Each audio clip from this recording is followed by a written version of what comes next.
ভাই এই রাস্তা তো পুরোই ফাঁকা, মনে হচ্ছে সিনেমার হিরোই আমরা। চল দৌড়ে একটা এন্ট্রি দিই।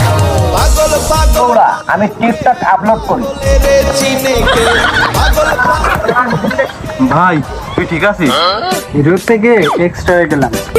তুই চিন্তা করিস না, তোর ভিডিও ভাইরাল হলে তুই হিরো হবি, আমরা দুইজন স্টার। আসসালামু আলাইকুম। ডিভাইস কসমেটিক্স ব্যথামুক্ত সুন্নতে খাতনা, বিনা অপারেশনে পার্শ্ব প্রতিক্রিয়ামুক্ত পাইলস, অর্শ, গেইজ, ফেস্টুলা, নাকের পলিপাস ও টনসিলাইটিস 7 থেকে 10 দিনের মধ্যে নির্মূল করে থাকার পাশাপাশি যেসব রোগীরা ডায়াবেটিস বা অন্য কোনো কারণে যৌন দুর্বলতায় ভুগছেন তাদের শত শত গাছগাছালি, ফলমূল, প্রাকৃতিক উপাদান দিয়ে ব্যক্তি বিশেষে স্পেশাল মদক ও তৈল তৈরি করে দিয়ে থাকি, যা আপনার পারিবারিক হতাশার জীবনকে করবে সুখী ও আনন্দের ইনশাআল্লাহ।